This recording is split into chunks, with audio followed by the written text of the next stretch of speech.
সুপ্রিয় দর্শক মণ্ডলী, আপনাদের সবাইকে আরটিভির বিশেষ আলোচনা অনুষ্ঠান দ্বিমত সহমত মতামতে আমন্ত্রণ জানাচ্ছি। আমি ডক্টর সৈয়দ শাইক ইমতিয়াজ। প্রিয় দর্শক, আজ আমাদের আলোচনার বিষয় কোন পথে উচ্চশিক্ষা প্রতিষ্ঠান।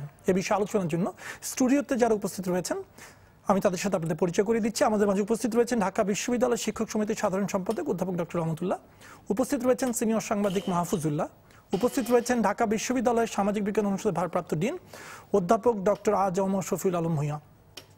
সুপ্রিয় দর্শক, চাইলে আপনি আলোচনায় অংশ নিতে পারেন, জানাতে পারেন আপনার মতামত কিংবা প্রশ্ন করতে পারেন আমাদের অতিথিদের পর্দায়, টেলিভিশনে পর্দায় দেখানো নম্বরে। আর ফেসবুকে সরাসরি দেখতে আপনি ভিজিট করতে পারেন facebook.com/rtv অনলাইনে। এছাড়া অনুষ্ঠানটি আপনার ইউটিউবে দেখতে পারেন। এবার যা যাক মূল আলোচনায়। আমি প্রথমেই মাহফুজুল্লাহ আপনার কাছে আসবো।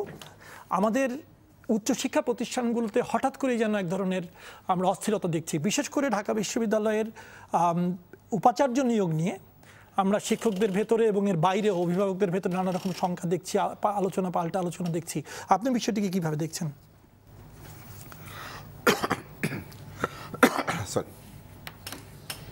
যদি উচ্চশিক্ষা প্রতিষ্ঠান নিয়ে আমরা আলোচনা করি, আলোচনাটা এক খাতে প্রবাহিত হবে। আর যদি উচ্চশিক্ষা প্রতিষ্ঠান সম্পর্কে আলোচনা করতে গিয়ে আলোচনাটা আমরা ঢাকা বিশ্ববিদ্যালয়ে নিয়ে আসি, তাহলে আলোচনাটা আরেক রকম ভাবে প্রবাহিত। যদি মূলত ঢাকা বিশ্ববিদ্যালয় নিয়ে আমরা আলোচনা করি, না, তার আগে দুটো বিষয় একটু বলে নেই, খুব সংক্ষেপে বলবো। আমি উচ্চশিক্ষা প্রতিষ্ঠান সম্পর্কে আমার নিজের একটা ধারণা আছে, এটা ভুল কি শুদ্ধ সেটা আমি জানি না। সেটা হচ্ছে যে আমি যেটা মনে করি যে বিশ্ববিদ্যালয় তো নলেজ জেনারেট করে।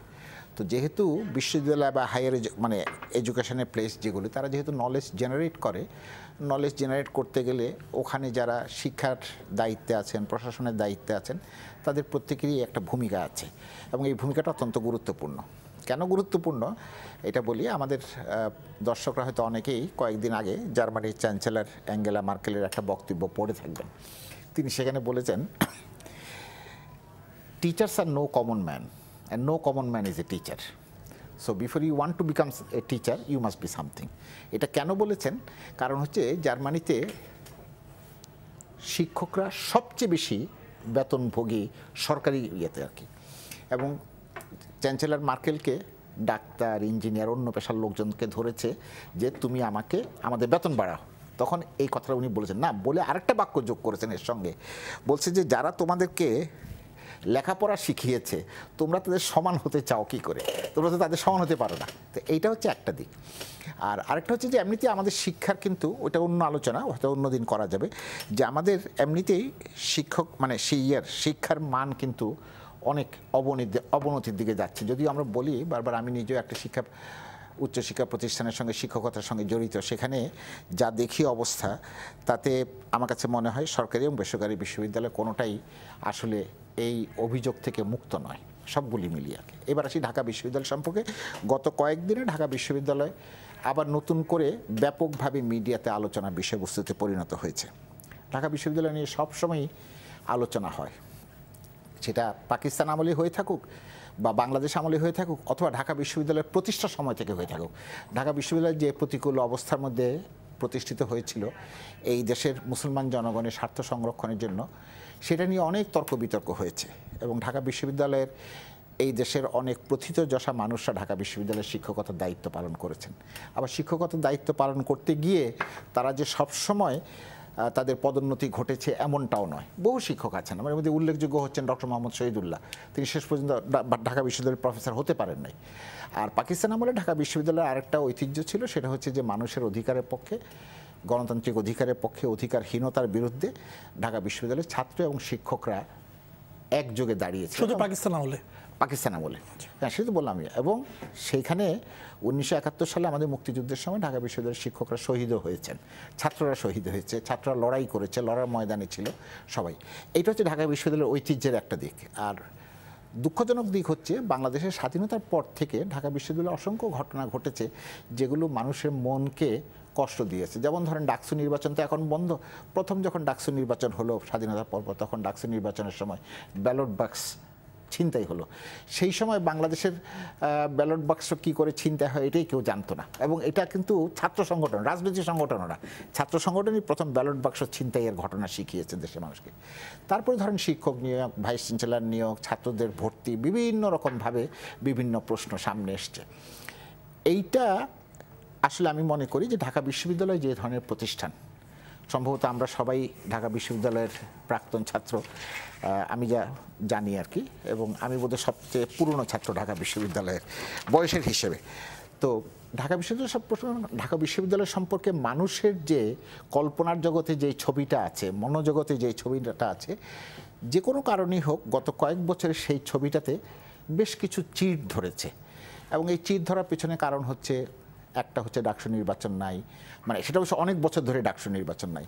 আরেকটা হচ্ছে শিক্ষক নিয়োগ, আরেকটা হচ্ছে ছাত্রছাত্রীদের শিক্ষার মান। এই যে মানে ভর্তি পরীক্ষার সময় হয় না, কাগজে দেখি যে ইংরেজিতে এতজন মাত্র পাশ করেছে, অতজন পাশ করতে পারে নাই। তো এগুলো তো আসলে যেই শিক্ষা প্রতিষ্ঠান থেকে তারা এসে ঢাকা বিশ্ববিদ্যালয়ে আসে, সেই শিক্ষা প্রতিষ্ঠানের দুর্বলতা। কারণ শুরুটা যদি খারাপ হয়, পরবর্তী পর্যায়ে ভালো হওয়াটা খুব কঠিন। আর অতি সম্প্রতি প্রশ্নটা সামনে এসছে, একটা হচ্ছে সিনেট নির্বাচনে যিনি বর্তমানে ভাইস চ্যান্সেলর আছেন তার নির্বাচনের প্রশ্নটা নিয়ে। এখন এটা আইন দিয়ে যদি আপনি বিচার করেন, আপনি আইন দিয়ে এক ধরনের ব্যাখ্যা দাঁড় করাতে পারবেন।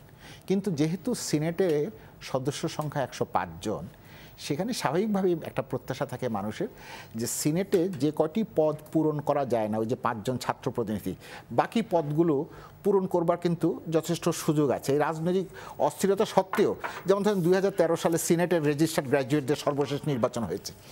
তো এইটাও এইবার যদি এই কাজটা কিন্তু করতে পারতেন, যে সময়ে সিনেটের মেয়াদ শেষ হয়েছে, যেহেতু আমিও সিনেটের সদস্য ছিলাম, যে সময় মেয়াদটা শেষ হয়েছে তারপরে যে সময় এই বিশেষ অধিবেশন হয়েছে সিনেটের, এর মাঝখানে এই জিনিসটা করা যেত। করা গেলে হয় কি, একটা জিনিস আপনি করতে পারেন, আপনার কাছে ক্ষমতা থাকলে অনেক কিছু করা সম্ভব। এর একটা হচ্ছে যে আইনগত বৈধতা, আর একটা হচ্ছে নৈতিক বৈধতা। নৈতিকভাবে এই জিনিসটা কিন্তু আমার ধারণা জনমনে একটা পারসেপশন তৈরি হয়েছে যে এটা একটা গ্রহণযোগ্য কাজ হয় নাই। এবং এতে যিনি বিশ্ববিদ্যালয়ের প্রধান আছেন, মানে ভাইস চ্যান্সেলর, তার যে সম্মানের খুব একটা হয়েছে, মানে ব্যাপ্তি হয়েছে, এইটা আমি ব্যক্তিগতভাবে মনে করি না। অথচ ওই পদ্ধতিতে গেলে কিন্তু এই ব্যাপ্তিটা হতো না। বাংলাদেশ হওয়ার পরেও ঢাকা বিশ্ববিদ্যালয়ে যেসব ব্যক্তিরা ভাইস চ্যান্সেলর হিসাবে এর আগে অধিষ্ঠিত ছিলেন, প্রত্যেকেই দেশের অত্যন্ত বিশিষ্ট শিক্ষাবিদ, বিশিষ্ট নাগরিক। এই ব্যাপারে আমার ব্যক্তিগতভাবে কোনো সন্দেহ নাই। পাকিস্তান আমলে তো অবশ্যই ছিলেন, এবং পাকিস্তান আমলে ভাইস চ্যান্সেলররা অনেক রাজনৈতিক দায়িত্ব পালন করেছেন এই অর্থে তাদের বিশ্বাসের কারণে। যেমন ধরেন মাহমুদ হাসান নামে ঢাকা বিশ্ববিদ্যালয়ের একজন ভাইস চ্যান্সেলর ছিলেন। ঢাকা কলেজে মোনায়েম খানের বিরুদ্ধে ঢাকা বিশ্ববিদ্যালয়ের ছাত্ররা বিক্ষোভ করেছিল, মোনায়েম খান তাকে বলেছেন তুমি তাদেরকে বের করে দাও। উনি বলছেন এরা ঢাকা বিশ্ববিদ্যালয় তো করে নাই, ঢাকা বিশ্ববিদ্যালয় যদি করতো তাহলে আমি বের করে দিতাম, বাইরে গিয়ে কী করেছে সেটা দায়িত্ব তো আমি নেব না ভাইস চ্যান্সেলর। তারপরে উনি রিজাইন করে চলে গেছেন, আর বাংলাদেশের স্বাধীনতা করেছে। এখন এই যে সমস্যাগুলো তৈরি হয়েছে, ওনারা আরও ভালো বলতে পারবেন যেহেতু ওনারা প্রত্যক্ষভাবে জড়িত। এই পদোন্নতি নিয়ে, নিয়োগ নিয়ে বলা হচ্ছে যে অযোগ্যতার ভিত্তিতে চাকরি হচ্ছে, প্রয়োজনীয় যোগ্যতা না থাকার পরে চাকরি দেওয়া হচ্ছে। একসময় আমরা জানতাম যে প্রথম শ্রেণীতে প্রথম হলে ঢাকা বিশ্ববিদ্যালয়ের শিক্ষক হওয়া অনেক সহজ। এখন বিভিন্ন রকমের তথ্য কাগজে বেরোচ্ছে যে এটা হয়েছে। এইটা আমি মনে করি যে আমাদের জন্য এক ধরনের মর্মবেদনার কারণ, এবং এই ব্যাপারে বিশ্ববিদ্যালয় কর্তৃপক্ষ তার দায় কিন্তু পুরোটা এড়াতে পারবেন না। যদি তথ্যগুলো যেগুলো কাগজে ছাপা হয়েছে সেগুলো যদি ভুল হয়ে থাকে বা অসত্য হয়ে থাকে বা মিথ্যা হয়ে থাকে, তাহলে বিশ্ববিদ্যালয় কর্তৃপক্ষের উচিত এই বিষয়টি পুরোপুরিভাবে ব্যাখ্যা করে সংবাদপত্রে প্রকাশ করা। ধন্যবাদ। আপনার কাছে আসবো, আমি একটু দুঃখিত শফিউল আলম ভূঁইয়া স্যার, আপনার কাছে আসবো। যেটা খুবই অদ্ভুত ব্যাপার, কেউ কেউ বলছেন, তারা বলছেন যে এই প্রথমবার আমরা দেখছি যে নীল দলের ভেতরে আপনি যে দলের থেকে নির্বাচন করে শিক্ষক সমিতির সহ সাধারণ সম্পাদক হয়েছেন, এবং এই মুহূর্তে আপনি একটি অনুষদেরও ডিন, ভারপ্রাপ্ত ডিন। অনেকেই বলছেন যে যারা নীল দলের আছেন তাদেরই একটি অংশ এই অভিযোগগুলো তুলেছেন, যে অভিযোগগুলো আমরা এইমাত্র মাহফুজুল্লাহ ওনার মুখ থেকে শুনলাম, যেন মাহফুজুল্লাহর মুখ থেকে শুনলাম। তো এটা কতটুকু নৈতিক এবং কতটুকু রাজনৈতিক, আপনার মতামত কি? না, যেমন আপনার এই উত্তরে যাওয়ার আগে মাহফুজ ভাই তো অনেক কথা বলেছেন, যে কিছু কিছু কথার সাথে আমি একমত পোষণ করি, কিছু কিছু কথার সাথে আমি দ্বিমত পোষণ করি। একমত পোষণ করার জায়গাটা হচ্ছে বিশ্ববিদ্যালয় হচ্ছে নলেজ জেনারেট করার জায়গা। তবে একসময় এক জায়গায় উনি বলেছেন যে শিক্ষার মান অবনতির দিকে, এই জায়গাটায় আমি দ্বিমত করি। কারণ হচ্ছে এটার মানদণ্ডটা কি আসলে, কারণ এটা একটা ক্রস জেনারেলাইজেশন ছাড়া তো আর কিছু না। কিছু কিছু ক্ষেত্রে তো অনেক জ্ঞানের উন্নতি হয়েছে, নতুন নতুন জ্ঞান সৃজনও হয়েছে, তো সেই হিসাবে আমরা ঢালাওভাবে বলতে পারি কিনা। আরেকটা জায়গায় উনি বলেছেন যে গণমাধ্যমে ব্যাপক আলোচিত হয় ঢাকা বিশ্ববিদ্যালয়, এটা সবসময়ই হয়। তবে এবার যেটা হয়েছে, ঢাকা বিশ্ববিদ্যালয় অপসাংবাদিকতার শিকার হয়েছে। আমি আশা করেছিলাম যে মাহফুজ ভাই সাংবাদিকতার অনেক দিনের পুরনো সাংবাদিক হিসেবে হয়তো এই বিষয়টাকে সামনে আনবেন, কারণ যেই রিপোর্টগুলো ছাপা হচ্ছে সেই রিপোর্টগুলো যেটা আপনি বলেছেন যে এটা কতটা যৌক্তিক হয়েছে। আমি চাইলে যে কোনো রিপোর্টের আমি যৌক্তিক হয়েছে বললাম যে কতটুকু নৈতিক এবং কতটুকু আদর্শিক সেখানে আসছি যে আমি ধরে ধরে ধরে ধরে বলতে পারবো স্পেসিফিক কেস আসলে, যেমন ঢালাওভাবে বলে দেওয়া হচ্ছে শিক্ষক নিয়োগে অনিয়ম হয়েছে, এই হয়েছে সেই হয়েছে। তো আর সিনেট নির্বাচন নিয়ে যেমন ধরেন আপনার আইন এবং নৈতিকতা, হঠাৎ করে আমরা সবসময় জানি যে আইন হচ্ছে সব কিছুর উপরে, কারণ নৈতিকতা তো একটা আপেক্ষিক বিষয়, এক একজনের কাছে এক একটা নৈতিক, এক এক সমাজে এক একটা নৈতিক, আইন হচ্ছে চূড়ান্ত। তো সিনেট নির্বাচন যদি আইনিভাবে এটা গ্রহণযোগ্য হয় তাহলে তো নৈতিকভাবে এটা কেন গ্রহণযোগ্য হয় না? আমি একটু শেষ করি। শুধু যে আমি সিনেট নির্বাচন বলি না, সিনেটের মাধ্যমে যে ভিসি নির্বাচন, আচ্ছা ওই একই তো কথা যে আপনি এটাকে নৈতিকভাবে চ্যালেঞ্জ করছেন। তো যদি আইন সিদ্ধ হয় তাহলে কিভাবে এটা নৈতিকতার বিরোধী হয়, এই বিষয়টা আমার কাছে পরিষ্কার না। তো এবারে আসি, আপনি যেটা বলছেন যে কেউ কেউ অভিযোগ করেছে এই যে নিয়োগ নিয়ে, গত 8.5 বছরে 907 জন শিক্ষক নিয়োগ হয়েছে ঢাকা বিশ্ববিদ্যালয়ে। কেন নিয়োগ হয়েছে? ঢাকা বিশ্ববিদ্যালয়ে নিয়োগ কিভাবে হয় এখানে আমরা সবাই জানি কিভাবে হয়, আমি একটু ব্যাখ্যা করি আপনাকে। 907 জন শিক্ষক কেন নিয়োগ হয়েছে আপনি হিসেব করে দেখেন যে কি পরিমাণ শিক্ষক রিটায়ারমেন্টে গেছে, কারণ প্রত্যেকটা বিভাগ তার চাহিদা দিয়েছে, চাহিদার ভিত্তিতে নিয়োগ হয়েছে। ঢাকা বিশ্ববিদ্যালয়ের নিয়োগ প্রক্রিয়াটা কি, যে বিভাগগুলো বিজ্ঞাপন দেয়, বিজ্ঞাপনের প্রেক্ষিতে সিলেকশন কমিটি আছে, সেই সিলেকশন কমিটি চেয়ার করেন আমাদের প্রো ভাইস চ্যান্সেলর একাডেমিক, তার নেতৃত্বে যে কমিটি আছে সেই কমিটি যদি সর্বসম্মতভাবে কাউকে নিয়োগ দেয় তাহলে সেটা সিন্ডিকেটও একেবারে বিনা বাক্যে গ্রহণ করে, কোনো প্রশ্ন করে না। সিন্ডিকেটটা কি? সিন্ডিকেটটা আমাদের দর্শকদের জন্য আমি বলি। আর নিয়োগ বোর্ডে কারা কারা থাকেন? নিয়োগ বোর্ডে সাবজেক্ট এক্সপার্ট থাকেন, বিভাগের চেয়ারপারসন থাকেন, তারপরে সিন্ডিকেট সদস্য থাকেন, প্রো ভাইস চ্যান্সেলর থাকেন এবং আপনার আরও একজন বিশেষজ্ঞ থাকেন। এই যে বোর্ডটা, এই বোর্ডটা যখন নিয়োগ দেয় এই নিয়োগটা সিন্ডিকেটে গিয়ে অ্যাপ্রুভড হয় এবং সিন্ডিকেটে ওই নিয়োগগুলোই আলোচনা হয় যেগুলো নিয়ে কন্ট্রোভার্সি থাকে। ধরেন এই যে নিয়োগ বোর্ডে যারা আছেন তাদের মধ্যে কেউ যদি নোট অফ ডিসেন্ট দেন তখন সেটা নিয়ে আলোচনা হয়, কখনো কখনো এই নিয়োগটাকে ফেরত পাঠানো হয় নিয়োগ বোর্ডের বিবেচনার জন্য। এবং এই গত 8.5 বছরে অনেক নিয়োগ কিন্তু ফেরত পাঠানো হয়েছে আপনার এই রিভিউ করার জন্য। তারপরে আর যদি নিয়োগ বোর্ড সর্বসম্মতক্রমে নিয়োগ দেয় তাহলে সিন্ডিকেট এটা পাশ করে। এবারে আসেন যে সিন্ডিকেটে থাকে কারা কারা। সিন্ডিকেটে কিন্তু একেবারে সকল শিক্ষকের প্রতিনিধি থাকে, লেকচারার প্রতিনিধি, অ্যাসিস্ট্যান্ট প্রফেসর প্রতিনিধি, অ্যাসোসিয়েট প্রফেসর প্রতিনিধি, প্রফেসর প্রতিনিধি, তারপরে ডিন থাকেন, তারপরে আপনার এই যে একাডেমি আপনার ইয়েরা থাকেন, শিক্ষা মন্ত্রণালয়ের সচিব থেকে শুরু করে অনেকেই থাকেন এখানে, বড় বডি সিন্ডিকেট। এবং সিন্ডিকেট সর্বসম্মতক্রমে এই সিদ্ধান্তগুলো গ্রহণ করে সিন্ডিকেটে আলাপ আলোচনার মধ্য দিয়ে। এখন এই নিয়োগের ক্ষেত্রে কি আমরা কাউকে এককভাবে দায়ী করতে পারি? আপনি যাদের কথা বলছেন যে কেউ কেউ অভিযোগ তুলছে, কারা অভিযোগ তুলছে? যাদের নাম আমি পত্রপত্রিকায় দেখতে পেয়েছি তাদের কেউ কেউ তো গত 8.5 বছর ধরে একাধিক পদ দখল করেছিলেন। ধরেন চেয়ারম্যানের পদ, ডিনের পদ থেকে শুরু করে শিক্ষক সমিতির সভাপতি থেকে শুরু করে নানা পদ। এবং যদি দায়ী করতে হয় তাদেরকেও তো আপনাকে প্রশ্নের সম্মুখীন করতে হবে, কারণ তারাও সিন্ডিকেটে ছিলেন, সিন্ডিকেটে বসে তারা সিদ্ধান্ত গ্রহণ করেছেন এবং এখন সমস্ত দোষ অন্যের ঘাড়ে চাপিয়ে দিচ্ছেন। আর ঢাকা বিশ্ববিদ্যালয়ের উপাচার্যের ক্ষমতা অনেক, কিন্তু ঢাকা বিশ্ববিদ্যালয় কিন্তু একটা ডিসেন্ট্রালাইজ মেকানিজমের মধ্য দিয়ে চলে। নিয়োগ বোর্ডগুলো সিদ্ধান্ত নেয়, বিভাগগুলো সিদ্ধান্ত নেয়। এই যে ঢালাওভাবে বিভিন্ন পত্রিকায় লেখা হয়েছে, আপনি যদি কোনো স্পেসিফিক কেস আমার সামনে উপস্থাপন করেন, আমি আপনাকে বলতে চাইছিলাম ঠিক 31 অক্টোবর সিন্ডিকেটে ফলিত রসায়ন ও কেমিক্যাল বিভাগে 9 জনকে নিয়োগ দেওয়া হয়েছে, যাদের 3 জনের কোনো স্নাতকোত্তর ডিগ্রি ছিল না, যে কথাটি জনাব মাহফুজুল্লাহ বললেন। জি, এটি আপনি কিভাবে ব্যাখ্যা করবেন? এইটিকে আমি ব্যাখ্যা করব যে কেমিকৌশল বিভাগে ঢাকা বিশ্ববিদ্যালয় সিদ্ধান্ত নিয়েছে এবং কেমিকৌশল বিভাগ সিদ্ধান্ত নিয়েছে যে তারা ইঞ্জিনিয়ারিং সেকশনটা, কেমিক্যাল ইঞ্জিনিয়ারিং সেকশনটাকে সমৃদ্ধ করবে এবং সেই সমৃদ্ধ করার জন্য কেমিক্যাল ইঞ্জিনিয়ার নিয়োগ দেওয়া দরকার 3 জন। এবং বারবার বিজ্ঞাপন দেওয়া হয়েছে এমএসসি পাস কেমিক্যাল ইঞ্জিনিয়ার নিয়োগ দেওয়া দরকার। সেখানে আপনার গত 3 বছরে কোনো এমএসসি পাস কেউ অ্যাপ্লাই করেনি। তারপরে দেখেন এই যে আমার কাছে একেবারে ডকুমেন্ট আছে বিভাগীয় সিএনডি রেকমেন্ডেশন, যে বিভাগীয় সিএনডি রেকমেন্ড করেছে যে এমএসসি প্রার্থী যদি না পাওয়া যায় তাহলে বিএসসিকে নিয়োগ দিতে হবে শর্ত সাপেক্ষে, এবং সেটিই কিন্তু করা হয়েছে। মজার ব্যাপার কি জানেন, বুয়েটে যখন লেকচারার হিসেবে যোগ দেয় তারা কিন্তু বিএসসি ডিগ্রি নিয়েই যোগ দেয়, এবং এখানেও বুয়েটের 3 জনকে নিয়োগ দেওয়া হয়েছিল শর্ত সাপেক্ষে, যে তারা ইভেন তাদেরকে প্রবেশন পর্যন্ত দেওয়া হয়নি, সম্পূর্ণ অস্থায়ী ভিত্তিতে নিয়োগ দেওয়া হয়েছে। বলা হয়েছে তারা নিয়োগ পাওয়ার 1 বছরের মধ্যে যদি ডিগ্রি কমপ্লিট করে, তারা বুয়েটে মাস্টার্স করছিল, যদি কমপ্লিট করে তাহলে তারা প্রবেশন পাবে এবং নিয়োগ পাবে। তাহলে এই যে কোন একটা পত্রিকায় লেখা হয়েছে যে সিএনডির সুপারিশ অগ্রাহ্য করে যোগ্যতাহীন প্রার্থীকে নিয়োগ দেওয়া হয়েছে, এটা তো সত্য না, নির্ভর কিন্তু নয়। এটাও বলছে যে শর্ত শিথিল ও বিজ্ঞপ্তির অতিরিক্ত নিয়োগ দেওয়া হয়েছে। না, যেমন শর্ত শিথিলের কথা আপনি সিএনডি সিদ্ধান্ততেই আছে, সিএনডি বলেছে এটা বিভাগের স্বার্থে। কখনো কখনো হয় কি, ধরেন এই যে আপনি বিজ্ঞাপন দিয়েছেন 3 জনের জন্য, 3 জনের বিজ্ঞাপনে আপনি কখনো কখনো অতিরিক্ত নেন। কেন নেন?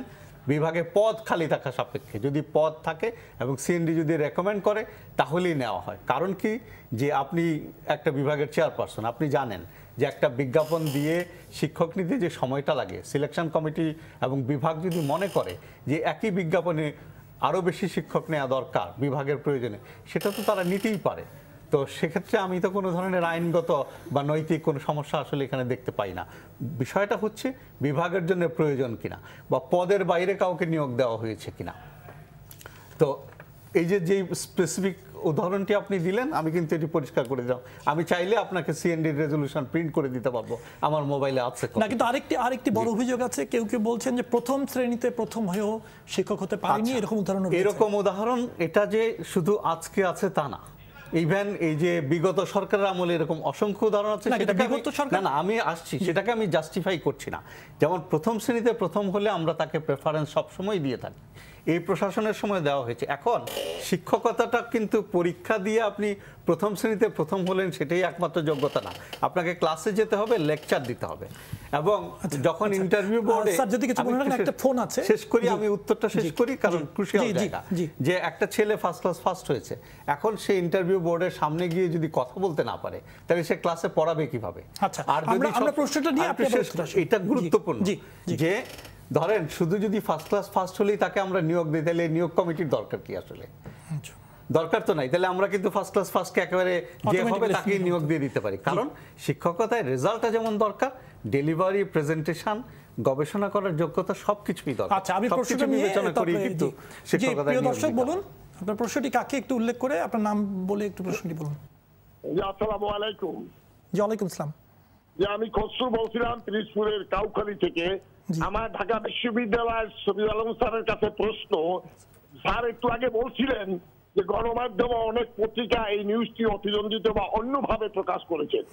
স্যারের কাছে আমার প্রশ্ন হলেই, এই সংবাদ প্রকাশের পর ঢাকা বিশ্ববিদ্যালয় বা আপনারা সমিতির থেকে কোনো প্রতিবাদ করেছিলেন কিনা, বা প্রতিবাদ লিপি পাঠিয়েছিলেন কিনা?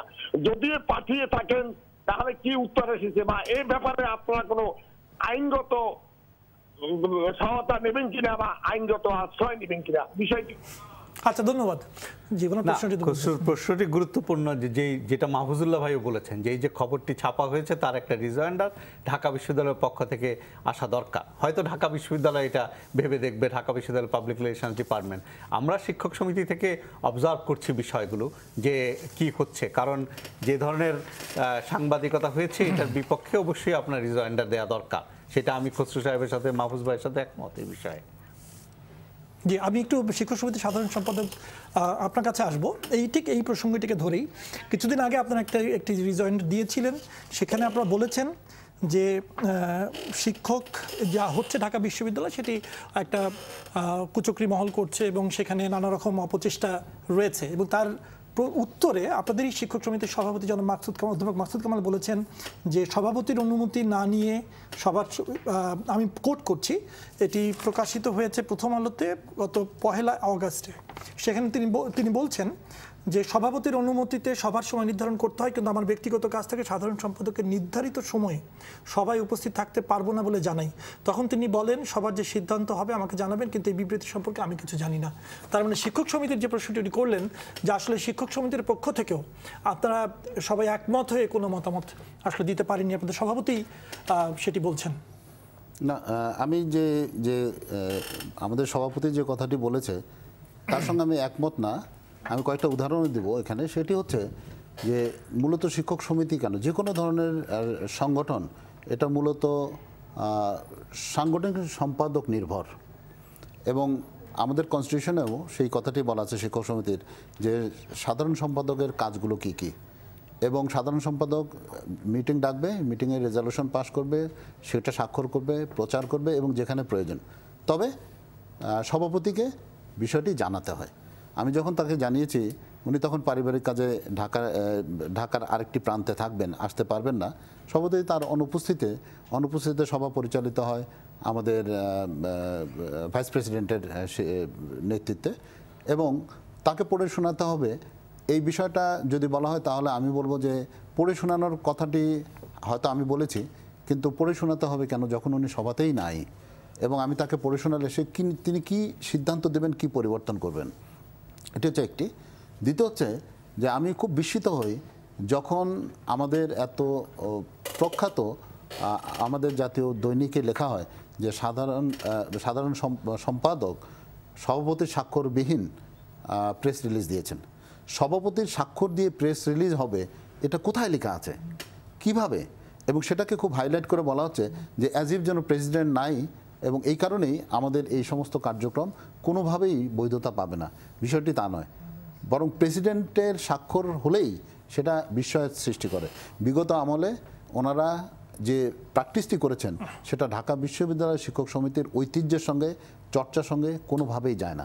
এবং এই যে টেন্ডেন্সি যে নিজেকে জাহির করা, নিজেকে উপস্থাপন করা এবং নিজের অনুপস্থিতিতে অন্যদের কোনো সিদ্ধান্তকে গ্রহণ না করার যে টেন্ডেন্সি, তার উদাহরণটি আমি বলি এরকম যে আমাদের রিসেন্ট বিশ্ববিদ্যালয় শিক্ষক সমিতি ফেডারেশনে কি হয়েছে।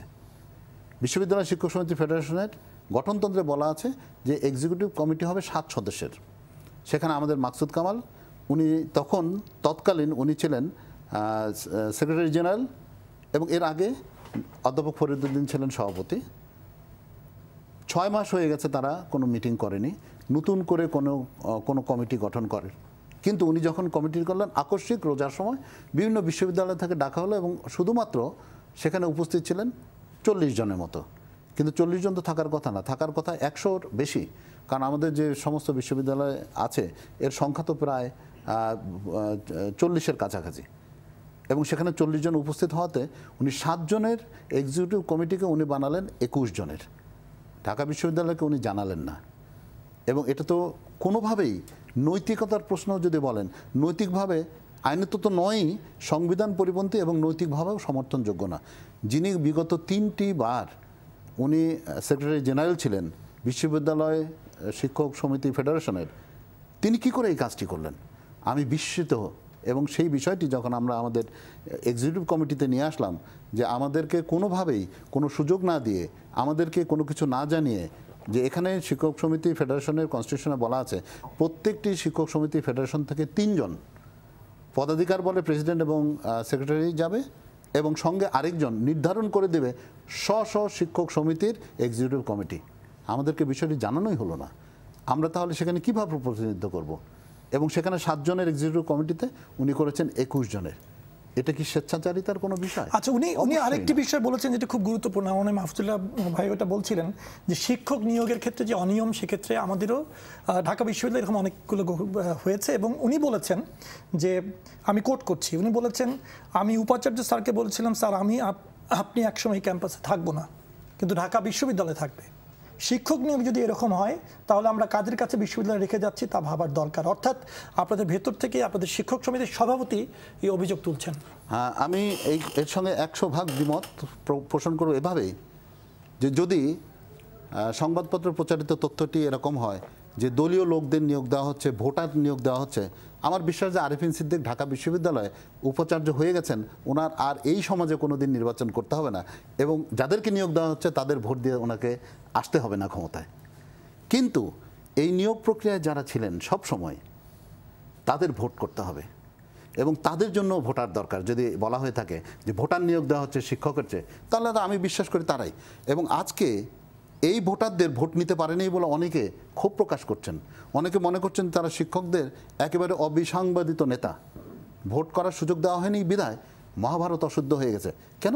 বিশ্ববিদ্যালয়ের শিক্ষকরা ক্ষোভ প্রকাশ করবে যদি তাকে শিক্ষকতার সুযোগ না দেওয়া হয়। যদি তাকে ক্লাস নিতে না দেওয়া হয় তাহলে আমি মনে করি তাদের সেখানেই ক্ষোভ প্রকাশ করা উচিত এবং সেটাকে রাষ্ট্রীয় পর্যায়ে নিয়ে যাওয়া উচিত। কিন্তু আজকে যা করা হচ্ছে সেটি মনে হচ্ছে যেন তাদের ভোটের অধিকার ক্ষুণ্ণ করে ঢাকা বিশ্ববিদ্যালয় তার মর্যাদা হানি করেছে, বিশ্ববিদ্যালয়ের 73 আদেশ লঙ্ঘন করেছে, এমনই একটি বিষয়। দ্বিতীয়টি হচ্ছে যে আমি তো মনে করবো যে আপনি যদি মাকসুদ কামালের সভাপতির কথাই বলে থাকেন তাহলে আমি অন্তত বলবো যে বিগত 6-7 বছর উনি এই শিক্ষক নিয়োগের প্রক্রিয়ায় ওতপ্রোতভাবে জড়িত ছিলেন কোনো না কোনো ক্যাটাগরিতে। কেন? কারণ উনি হচ্ছেন একজন বিভাগের চেয়ারম্যান, উনি হচ্ছেন একটি অনুষদের ডিন, উনি হচ্ছেন সিন্ডিকেট সদস্য, উনি সাবজেক্ট এক্সপার্ট। কোনো না কোনো ক্যাটাগরিতে উনি শিক্ষক নিয়োগে উপস্থিত ছিলেন। যদি ওনার অনুষদভুক্ত কোনো বিভাগের শিক্ষক নিয়োগ হয় তাহলে উনি ডিন হিসাবে সেখানে আসছেন, যদি তার বিষয়ভুক্ত কোনো বিষয় হয় তাহলে উনি এক্সপার্ট হয়ে আসছেন, যদি তা না হয় তাহলে উনি সিন্ডিকেটে নমিনেটেড মেম্বার হিসেবে সিলেকশন বোর্ডে ছিলেন। কোনো না কোনোভাবে শিক্ষকদের নিয়োগ প্রক্রিয়ায় উনি ছিলেন এবং সেই নিয়োগ প্রক্রিয়ায় আজকে যখন অল অন এ সাডেন প্রশ্ন করা হচ্ছে তাহলে আমি বলবো যে নৈতিকতার প্রশ্ন যেটা আপনারা উত্থাপন করেন তাহলে আগে নিজের নৈতিকতার কথা ভাবতে হবে। কেন? কারণটি হচ্ছে যে আপনারা এই 7-8 বছর সিন্ডিকেটে ছিলেন এবং এই বিষয়গুলো কখনো বলেননি, আজকে অল অন এ সাডেন বলছেন। তার মানে শিক্ষক নিয়োগে যতটা না অনৈতিকতা হয়েছে উদ্দেশ্য ব্যাহত হওয়াতে সেটাতে আপনাদের নৈতিকতার প্রশ্নটি উত্থাপিত হয়েছে। তার মানে আপনাদের এই আকস্মিক ঝটিকা উত্থাপনটাই হচ্ছে আমার কাছে একটা বড় প্রশ্ন। এর নেপথ্যে কি আছে আপনারাই ব্যাখ্যা দেন, কিন্তু আমি এটা নৈতিকভাবে কোনোভাবে মেনে নেব না। কেন? কারণ হচ্ছে শিক্ষক নিয়োগ দেওয়ার সময় আমাদের প্রত্যেকটি জায়গায় দ্বিমত প্রকাশ করার সুযোগ আছে। আমি জানতে চাই তাদের কাছে যে এই যে শিক্ষক নেওয়া হয়েছে এবং এই শিক্ষক নেয়ার ক্ষেত্রে তাদের দ্বিমত ছিল কতটি জানাতে হবে। তাদের বলতে হবে যে আমি দ্বিমত প্রকাশ করেছি। শুধু তাই না, আমি আমার নিজের অভিজ্ঞতা থেকে বলি যে আমি 2004 সাল থেকে 2009 সাল পর্যন্ত আমি দীর্ঘ সময় সিন্ডিকেটে ছিলাম, যদিও আমার মেয়াদ ছিল 2 বছর এবং রাজনৈতিক অস্থিতিশীলতার কারণে নির্বাচন হয়নি এবং আমি সে পদে ছিলাম। এখন আজকে যেমন সিনেট নির্বাচনকে কেন্দ্র করে অনেক কথা বলা হচ্ছে, তাহলে আমাদের সেই সময় নির্বাচন হয়নি, আমরা পদে ছিলাম, তাহলে সেটাও অনৈতিক হয়ে গেছে। নাম্বার 1। নাম্বার 2, যখন এরকম নিয়োগ এবং নৈতিকতার প্রশ্ন এসছে, আমি তো সিন্ডিকেট মেম্বার হিসেবে সিন্ডিকেট থেকে পদত্যাগ করে চলে গেছি। আমি পদত্যাগ করেছি। ফায়ার স্যার যখন আমাদের নোট অফ ডিসেন্ট দিয়ে পদত্যাগ করেছেন। নোট অফ ডিসেন্ট তো দিয়েছি সব সময়, যেখানে অনৈতিকতা হচ্ছে সেখানে আমি কথাটি বলেছি। কেন? আজকে মাহফুজুল্লাহ ভাই যে কথাটি বলেছেন, অধ্যাপক মাকসুদ কামাল কখনো এটি করেননি আমার জানা নেই। কেন আমি বলছি, মাহফুজুল্লাহ ভাইয়ের সঙ্গে আমি একমত যে বিশ্ববিদ্যালয়ে যদি কোনো ক্ষতি হয়, শিক্ষার পরিবেশ, জাতির যে প্রত্যাশা তা পূরণে যদি আমরা ব্যর্থ হই তাহলে কষ্ট লাগে। উনি একজন গ্র্যাজুয়েট অ্যালুমনি হিসেবে ওনার কষ্ট লাগে। আর আমি যখন দেখছি যে আমি বিশ্ববিদ্যালয়ের শিক্ষক থেকে আমার বিশ্ববিদ্যালয়ের আশা প্রত্যাশা পূরণ হচ্ছে না, তখন আমারও কষ্ট হয়। কিন্তু যেই লোকগুলো এর সঙ্গে ওতপ্রোতভাবে জড়িত তারা তাদের দায়িত্ব এড়িয়ে যাবে, অন্যদিকে আঙ্গুল ঘোরাবে, এটা আমি মনে করি না কোনোভাবে যৌক্তিক। আমি সেই কথাটি আবার ফিরে যাই, যখন ফায়েজ স্যার উপাচার্য সময়ে ফায়েসারের উপাচার্য সময় আমি যখন সিন্ডিকেটে নোট অফ ডিসেন্ট দিয়েছি, শুধু নোট অফ ডিসেন্ট না, অনৈতিকতা কাকে বলে, সিলেকশন বোর্ডে আমরা 3 জন নোট অফ ডিসেন্ট দিয়েছি 5 জনের মধ্যে, এবং সেই 3 জনের নোট অফ ডিসেন্ট অর্থাৎ মেজরিটি নো বলেছে, সেটা সিন্ডিকেটে গিয়ে পাশ করে নিয়েছে, শিক্ষক নিয়ে দিয়েছেন এবং সেই শিক্ষক এখনও শিক্ষকতা করে। আজকে যে প্রশ্নগুলো করা হচ্ছে এটা কোনো ব্যক্তির ক্রিয়েশন না, এটা ক্রিয়েশন। যদি কোনো দায় তৈরি হয় তাহলে দায় তৈরি, এবং সেখানে আমাদের অনেস্ট হতে হবে, এই দায় তৈরি হয়েছে ঢাকা বিশ্ববিদ্যালয়ের শিক্ষকদের। কারণ এই শিক্ষকরা ডেমোক্রেটিক একটা ইনস্টিটিউশন, বিভিন্নভাবে সকল শিক্ষকদের অংশগ্রহণে হয়। স্যার, আমি এখানে একটু বিরতি নিচ্ছি, আমি আবার আসবো আপনার কাছে। সুপ্রিয় দর্শক মণ্ডলী, অনুষ্ঠানের এই পর্যায়ে নিচ্ছি ছোট্ট একটি বিরতি। আশা রাখছি আমাদের সাথেই থাকবেন।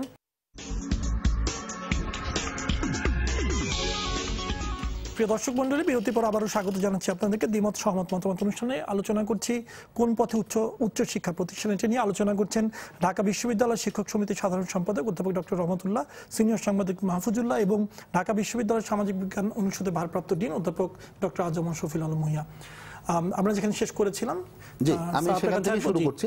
সেটা হচ্ছে আমি যখন সিন্ডিকেটে ছিলাম তখন আমি এরকম বহু জায়গায় আপত্তি করে দেখছি যে না, এই আপত্তি দিয়ে কোনো কাজ হচ্ছে না, বাধ্য হয়ে সিন্ডিকেট থেকে পদত্যাগ করেছি। দীর্ঘদিন আমি সিন্ডিকেটে যাইনি। আমার ভাইস চ্যান্সেলর ফায়েজ স্যারের সেই চিঠি এখনও আমার কাছে আছে, কিভাবে উনি অনুরোধ করে আমাকে বলেছেন সিন্ডিকেটে আসুন, আপনাকে ছাড়া ঢাকা বিশ্ববিদ্যালয়ের সিন্ডিকেট অপূর্ণ থেকে যাবে। আমি তো সেই সৎসাহস দেখিয়েছি এবং সেটি করেছি এবং সেটা তো এক্সাম্পল হিসেবে ঢাকা বিশ্ববিদ্যালয় আছে। এবং এটি আমার দলের যদি সভাপতি এবং যারা আজকে এই কথাগুলো উত্থাপন করছেন তাদের সকলেরই জানা আছে এই ঘটনা। কই তারা তো সেই সৎসাহস দেখাননি। 7টা 8টা পদে আছেন কিন্তু একবার পদত্যাগ করে চলে যাননি। দ্বিতীয়ত হচ্ছে যে বিশ্ববিদ্যালয়ের শিক্ষকরা শিক্ষকতার জন্য ওনারা সবসময় অস্থির থাকবেন, কিন্তু দেখা যাচ্ছে একটা নির্বাচন করতে পারিনি বলে মহাভারত অশুদ্ধ হয়ে গেছে এবং প্রত্যেকবার তাদেরকে নির্বাচন করতে হবে। তারা মনে করছেন যে তারা অবিসাংবাদিত নেতা, কিন্তু আমি মনে করি যে নেতৃত্ব দিতে হলে নেতার যেমন ইচ্ছা থাকতে হবে, নেতৃত্বের কাজগুলো করার যোগ্যতা থাকতে হবে এবং সেটি যারা স্টেক হোল্ডার তাদেরও কিন্তু সমর্থন থাকতে হবে, তবেই আমি বলবো নেতা। আর যদি শুধুমাত্র জায়গায় জায়গায় আমি পদ দখল করব এবং কমিটমেন্ট করব অনেক বেশি, কাজ করব কম, তাহলে আমি মনে করি না এটা আমাদের জনকল্যাণ এই ধরনের নেতৃত্ব বয়ে আনবে। ধন্যবাদ। মাহফুজুল্লাহ, আপনার কাছে আবার আসবো যে আপনার কাছে যে প্রশ্নটি করতে চাই, ঢাকা বিশ্ববিদ্যালয়ের আজকের যে সংকট, এই সংকট কোনো ব্যক্তিকেন্দ্রিক সমাধান কি সম্ভব না? এটা আমাদের সামগ্রিকভাবে যে শিক্ষা ব্যবস্থার সংকট, সেই সংকট থেকে উৎসারিত হচ্ছে। আচ্ছা, আমি এর আগে প্রফেসর শফিউল আলম 2-3টা মন্তব্য করেছেন, একটু আমি আমার অবস্থানটা বলি। একটা, উনি বলেছেন যে অপসাংবাদিকতার শিকার।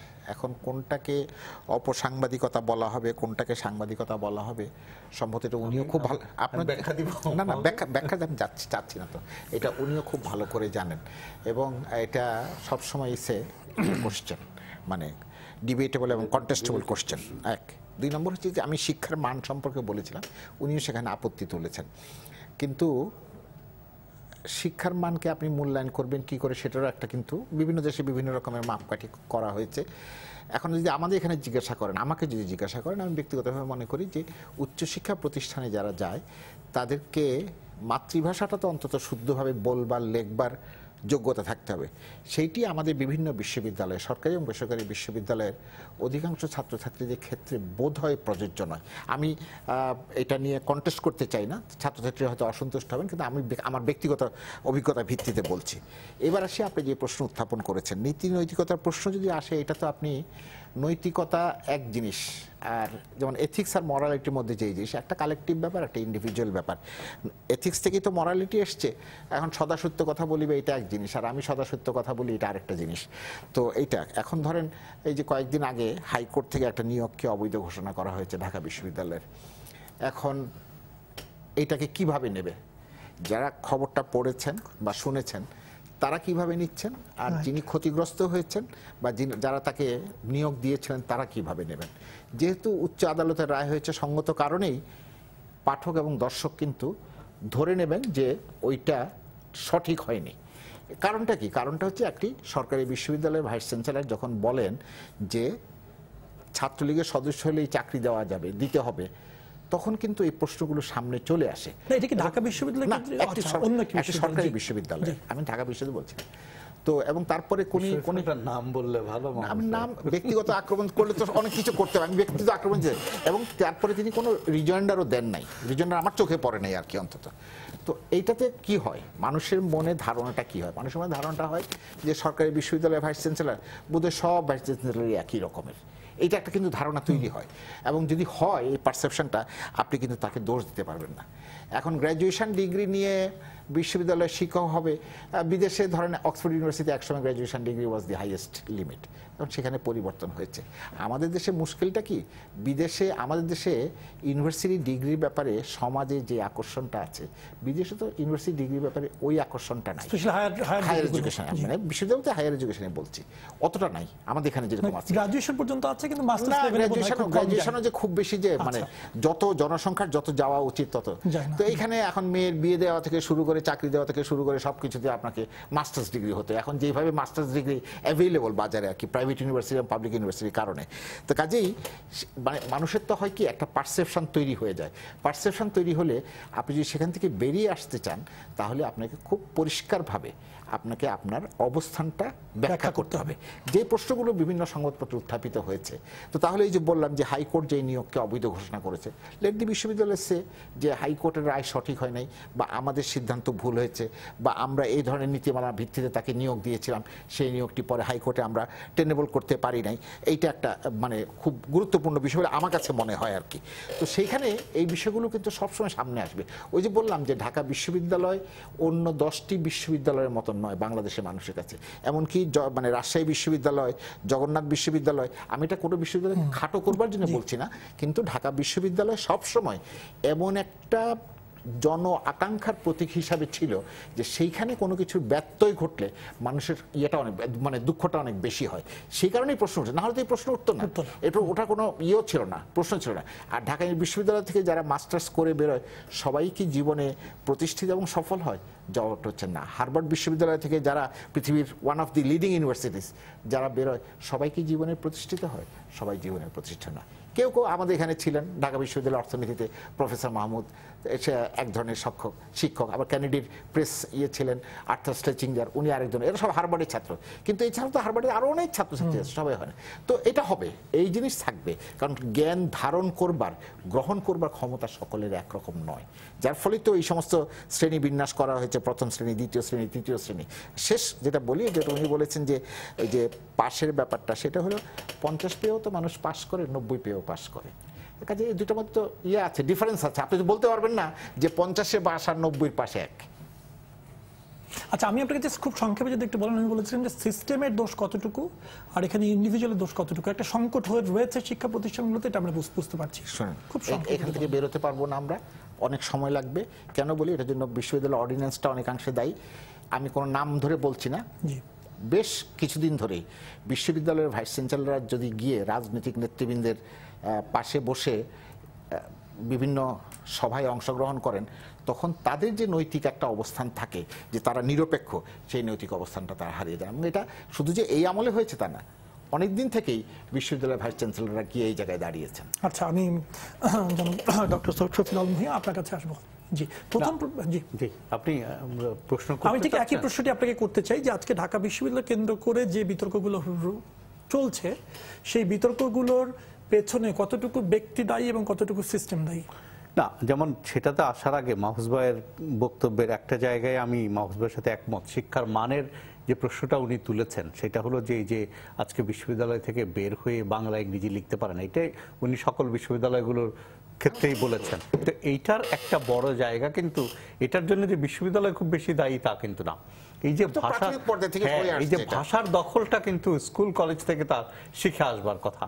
বিশ্ববিদ্যালয় পর্যায়ে তাকে ভাষা শেখানো বিশ্ববিদ্যালয়ের দায়িত্ব না, তার চিন্তার জগৎটা খুলে দেওয়া হচ্ছে বিশ্ববিদ্যালয়ের দায়িত্ব। আর ওই বিএসসি যেটা, সেটা তো আমি এর আগে উদাহরণ দিয়েছি যে একেবারে স্পেসিফিক্যালি একটা ফিল্ডে, ইঞ্জিনিয়ারিং ফিল্ডে বুয়েটের নিয়োগ দেওয়া হয়েছিল শর্ত সাপেক্ষে, এমএসসি না পাওয়া যাওয়ার কারণে। যেহেতু এই তথ্যটি ভালোভাবে পত্রপত্রিকায় আসেনি, সেই কারণে মাহফুজ ভাইয়ের সাথে আমি একমত যে একটা ভিন্ন রকম পারসেপশনের সৃষ্টি হয়েছে। বুয়েটে যে শিক্ষক নিয়োগ হয়, প্রভাষক, তারা বিএসসি পাস করে নিয়োগ, তারপরে মাস্টার্স করে। তো আমাদের এখানে সেই একইভাবে কারণ আছে, এখন কিন্তু মাস্টার্স ছিল না, বুয়েটে এখন সব সাবজেক্টে মাস্টার্স, হ্যাঁ এখন হয়েছে, এবং সেখানে অনার্স পাস করে তারা শিক্ষক নিয়োগ দেন। আচ্ছা, আর ঢাকা বিশ্ববিদ্যালয় বা অন্যান্য বিশ্ববিদ্যালয়ে তো মাস্টার্স অনেক আগে থেকেই আছে। এবং এখানে আমি পাশাপাশি আরেকটা জিনিস বলি, ওই সাবজেক্টে মাস্টার্স নাই, ঢাকা বিশ্ববিদ্যালয় নাই, কোথাও নাই। তো এই যে সাবজেক্টের কথা বলা হচ্ছে, অন্য কোনো সাবজেক্টে কিন্তু আর মাস্টার্স ছাড়া নিয়োগ দেওয়া হয়নি। এটা হচ্ছে একটা এক্সেপশনাল কেস, এবং এক্সেপশনাল কেসটা কেন হয়েছে? ওই বিভাগের স্বার্থে, বিভাগটাকে এই যে কেমিক্যাল ইঞ্জিনিয়ারিং এর সম্প্রসারণের স্বার্থে। তো এবারে আসি, আপনি একটা শব্দ ব্যবহার করছিলেন যে ঢাকা বিশ্ববিদ্যালয়ে সংকট। এখন এটাকে যদি আমি সংকট বলি, তাহলে সংকটটা সৃষ্টি করা হচ্ছে। যে আজকে সংকটটা কেন সৃষ্টি করা হচ্ছে? আমি তো বলবো যে কারো কারো ব্যক্তি স্বার্থে সৃষ্টি করা হচ্ছে। কারণ হচ্ছে যে এই যে সিনেট ইলেকশন হয়ে গেল, সিনেট ইলেকশন হয়ে যাওয়ার পরে সিনেট বাজেট অধিবেশন করলো, তখন কিন্তু কেউ কোনো আপত্তি করেনি। তারপরে যখন উপাচার্য প্যানেলের নির্বাচন আসলো, তখন আদালতে রিট করা হলো। এখন যে সিনেট ঢাকা বিশ্ববিদ্যালয়ের যেই আইন দ্বারা পরিচালিত হয়, 1973 সালের অর্ডার, সেখানে কোথাও বলা নাই যে সিনেটে এই যে 105 জন সদস্য থাকতেই হবে, বা রেজিস্ট্রার গ্রাজুয়েট থাকতেই হবে, বা ডাক্তার প্রতিনিধি থাকতেই হবে। যেটা বলা আছে যে সিনেটের সদস্য সংখ্যা হচ্ছে 105 জন, এবং মজার ব্যাপার হচ্ছে এই 105 জন কখনোই একসাথে পাওয়া সম্ভব না। একবারই বোধহয় পাওয়া গিয়েছিল 1974 সালে। কেন একসাথে পাওয়া সম্ভব না? কারণ সিনেটের বিভিন্ন প্রতিনিধিদের নির্বাচনের সময় ভিন্ন, তাদের মেয়াদকাল ভিন্ন। তো এই যে ভিন্নতার কারণে আপনি একসাথে 105 জন পাবেন না। সিনেট হচ্ছে একটা লিভিং ফাংশনিং বডি, আমেরিকান সিনেটের মতো, এটা কন্টিনিউয়াসলি রোল করে, এটা কখনো ডিজলভ হয় না। পার্লামেন্ট যেমন ডিজলভ হয়ে যায় 5 বছর পরে, সিনেট কখনো ডিজলভ হয় না। আর সিনেটের আপনি যদি বিশ্ববিদ্যালয়ের অর্ডারে যান, সেখানে আপনি দেখবেন যে কনসিকুয়েন্সিয়াল ভ্যাকেন্সি যেটা হয় সেটা পূরণ করারও কোনো তাগিদ নেই। কারণ এই যে ধরেন, আমি যদি স্পেসিফিক উদাহরণ দিই, 90 সালের পর থেকে ডাকসু ইলেকশন আর হয়নি। উপাচার্য নির্বাচন তো হয়েছে, ফায়েজ স্যার নির্বাচিত হয়েছিলেন, আরিফিন স্যার নির্বাচিত হয়েছেন এর আগের টার্মে। তারপরে এই যে কলেজ, কনস্টিটিউট কলেজ থেকে 15 জন প্রতিনিধি আসার কথা, 5 জন প্রিন্সিপাল, 10 জন হচ্ছে অধ্যাপক। তো এই যে 15 জন আসার কথা, যখন কলেজগুলো জাতীয় বিশ্ববিদ্যালয়ের অধীনে চলে গেল, তখন এই যে কলেজগুলোর প্রতিনিধি সিনেটে আসবে কিভাবে? এইভাবে কখনোই সম্ভব না। যেটা ঢাকা বিশ্ববিদ্যালয় ওই যে অর্ডারের যে দ্বিতীয় পার্ট, যেটি রেগুলেশন 12-তে যেটি আছে, যে 25 জন সদস্য যদি থাকে তাহলে কোরাম হয়, সিনেট বসতে পারে, সিদ্ধান্ত নিতে পারে। তো সেক্ষেত্রে আইনের কোনো ব্যত্যয় হয়নি, এবং এইটা নিয়ে যে মামলাটা করা হয়েছে এটা হচ্ছে সংকট সৃষ্টি করার উদ্দেশ্যে। এর সাথে ঢাকা বিশ্ববিদ্যালয়কে অস্থিতিশীল করার কোনো সম্পর্ক আছে কিনা, সামনে নির্বাচন 2019-এ জাতীয় নির্বাচন, সেইটাকে কেন্দ্র করে কোনো খেলা এখানে হচ্ছে কিনা, এই বিষয়গুলো আপনারা যারা সাংবাদিকতার সাথে সম্পৃক্ত আছেন বা যারা সরকারের বিভিন্ন সংস্থায় আছেন, তাদের এই বিষয়গুলো একটু খতিয়ে দেখা দরকার। আমি একটু মাহফুজুল্লাহ ভাই আপনার কাছে আবার আসবো। যে কথাটি উনি বলছিলেন যে নিয়মের কোনো ব্যত্যয় হয়নি সিনেট নির্বাচনের ক্ষেত্রে, এবং উনি একটি ধারা উল্লেখ করছিলেন, তা আপনি বিষয়টিকে কিভাবে দেখেন? ওই ব্যাখ্যা সম্পর্কে তো ভিন্ন মত আছে। আর এই যে কনসিকুয়েন্সিয়াল ভ্যাকেন্সি কথা বললেন, মানে সিনেটের মেয়াদ, এখন জিনিসগুলোকে এমনভাবে তৈরি করা হয় যে সিনেটের মেয়াদ 3 বছর, 3 বছর পরে রেজিস্টার গ্র্যাজুয়েট যারা প্রতিনিধি, ধরে নেওয়া হয় যে অটোমেটিক্যালি ওটা হয়ে যাচ্ছে, ভ্যাকেট হয়ে যাচ্ছে। তো আমার প্রশ্নটা ছিল অন্য জায়গায়। আমার কথা হচ্ছে যেই সময় এই গত বিদায়ী সিনেটের রেজিস্টার্ড গ্র্যাজুয়েটদের মেয়াদ যে সময় শেষ হয়েছে, আর বিশ্ববিদ্যালয়ে এবার যে নির্বাচন হয়েছে, এই মাঝখানে রেজিস্টার্ড গ্র্যাজুয়েটদের না করা যেত না মাহফুজ ভাই, করা যেত না। কারণ হচ্ছে একটা একাডেমিক ইয়ারের 31শে আগস্টের আগে রেজিস্টার্ড গ্র্যাজুয়েট নির্বাচন করা যায় না, আগস্টের পরে করতে হবে। এখন অগাস্টের 24 তারিখ উপাচার্যের মেয়াদ শেষ হয়ে যাবে। তো সেই কারণে আপনি যদি রেজিস্টার গ্র্যাজুয়েট নির্বাচন করতে যান, তাহলে উপাচার্য মেয়াদ উত্তীর্ণ হয়ে যায়। তো সেই কারণে কিন্তু সিনেটের এই যে বিশেষ সভাটা ডাকতে হয়েছে। মেয়াদ যদি শেষ হয়ে গিয়ে থাকে, তো মেয়াদ শেষ হয়ে গেলে যার মেয়াদ শেষ হয়ে যাবে তাকেও কেন প্যানেলে আসতে হবে? এই প্রশ্নটা প্যানেলে আসার তো কোনো আইনগত বাধা নেই সেক্ষেত্রে। প্রফেসর, অনেক বিষয় তো অনেক ক্ষেত্রে আইনগত বাধা থাকে না। তাহলে আপনি আইন দ্বারা চলবেন না? না না না, চলবো, কিন্তু আইনের সঙ্গে আবার আইনের অ্যাপ্লিকেশনের ক্ষেত্রে, যেমন এই যে মামলাটা যে করেছেন হাইকোর্টে, কারা মামলা করেছেন? স্বগোত্রীয়রাই মামলা করেছেন। স্বগোত্রীয় বলতে আমি বলছি যে আমি একটু সময় যেহেতু কম, আমি জাস্ট ডক্টর রহমতুল্লাহ আপনার কাছে জানতে চাই যে বিষয়টি নিয়ে মাহফুজুল্লাহ ভাই বলছিলেন যে আসলে একটি তো হচ্ছে যে একটা বাধ্যবাধকতা রয়েছে, একটা নৈতিকতার বিষয় রয়েছে, যেটি বোধহয় উনি বলতে চেয়েছিলেন, যে আপনার মতামত কি? হ্যাঁ, আমি মাহফুজুল্লাহ ভাই যে কথাটি বলেছেন পদ পূরণের সুযোগ ছিল সিনেট কেন্দ্রিক যে কথাটা, আমি এর সঙ্গে একমত। তবে এখানে সম্ভব ছিল না, যেটা শফিউল আলম ভূঁইয়া বললেন, সেটি হচ্ছে যে 31শে অগাস্টের পরে উপাচার্য সিনেটের নির্বাচনের ব্যবস্থা করবেন, আমাদের আইনে স্পষ্ট করে বলা আছে, রেজিস্টার্ড গ্র্যাজুয়েটের, এবং এর আগে সুযোগ নাই। নাম্বার 1।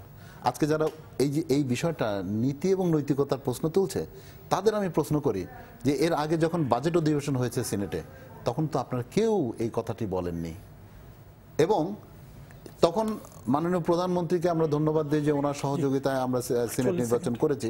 কিন্তু দুর্ভাগ্য হচ্ছে যে প্রধানমন্ত্রী সেই কথাটি আমরা শেষ পর্যন্ত রাখলাম না, আমরা বিষয়টাকে নিয়ে আদালতে চলে গেলাম। একই সঙ্গে আমি বলবো যে উপাচার্যের একটা যে তথ্যকে বিভ্রাট করা হচ্ছে, আমি এটাকে বিকৃতিকরণ করা হচ্ছে যে উপাচার্য 3য় মেয়াদে নির্বাচিত হতে যাচ্ছেন। ইম্পসিবল এই কারণে যে ঢাকা বিশ্ববিদ্যালয়ের উপাচার্য শুধুমাত্র সিনেটের মাধ্যমে প্যানেল নির্বাচনের মাধ্যমে আসবেন। উপাচার্য এইবার দ্বিতীয়বার ওনার নাম আমরা প্রস্তাব করেছি, প্রথমবার কিন্তু ওনার মেয়াদ কখনোই ছিল না। এবং এখানে স্যার আমি খুবই দুঃখিত, সময় শেষ। আমি আপনার কাছ থেকে জোর করে নিয়ে নিচ্ছি। প্রিয় দর্শক, যারা এতক্ষণ আমাদের অনুষ্ঠান দেখলেন, আশা রাখছি যে আমাদের বাংলাদেশ যে গতিতে সামনে এগিয়ে যাচ্ছে সেই গতি আরও বেগবান হবে। ঢাকা বিশ্ববিদ্যালয়কে কেন্দ্র করে যে বিতর্কগুলো এই মুহূর্তে আমরা দেখছি তার অনেকগুলোর উত্তর আপনারা এই অনুষ্ঠান যারা দেখেছেন তারা পেয়ে গিয়েছেন, এবং একটি সুষ্ঠু সুন্দর পরিবেশে শিক্ষার পরিবেশটি বজায় থাকবে। ঢাকা বিশ্ববিদ্যালয় আমাদের দেশকে এগিয়ে যেতে যে নেতৃত্ব প্রদান করেছে, এগিয়ে নিয়ে যেতে, সেই নেতৃত্ব আগামীতেও আরও জোরের সাথে দেবে, সেই আশাবাদ ব্যক্ত করে শেষ করছি। আশা রাখছি আপনারা সবাই ভালো থাকবেন। ধন্যবাদ।